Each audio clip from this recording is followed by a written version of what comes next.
For us to stay alive, stay together. Must I keep telling you? Her hands began fumbling clumsily with the misshapen buttons on her coat. Con saved up points for clothes for me, not her. To be paired will be your ticket to live. By the time she'd found my tracer, already in my satchel where I'd packed it an hour ago, I was ready, but I hung back until I heard our front door slam shut.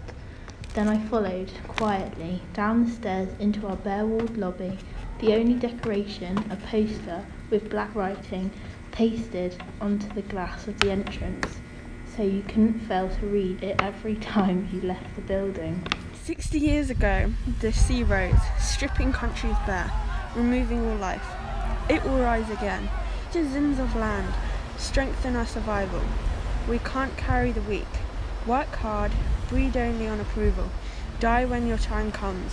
Only then can we survive the second coming. Lands lived under constant fear of another Armageddon, and those in charge never failed to use it to their advantage. They were taking no passengers. Cons was ready, setting a fast pace on the crowded road ahead of me. I mimicked her as she crossed diagonally, keeping a certain distance for what it was worth, because if she were to turn around, she would instantly see me. There was nowhere to hide on the streets of land.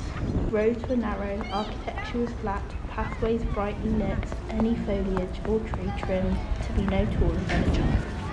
This is what Land of Traitors look like. Come and see. Indicating the wall to his left, as it were calling an audience to a show.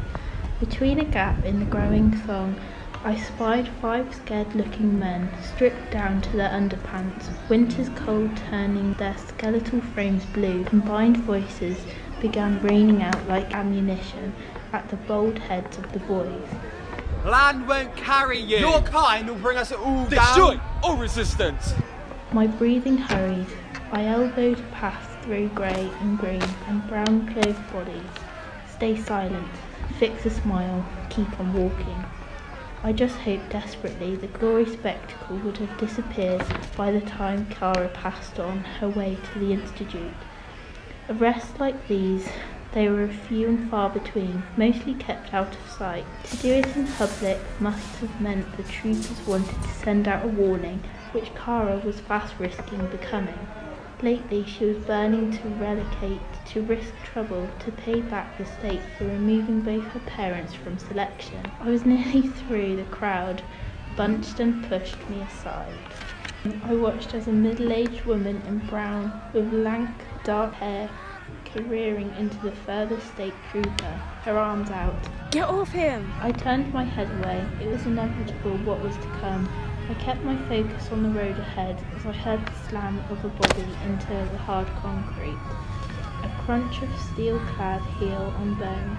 I pushed on, creating distance as fast as I could from the woman's flailing shriek.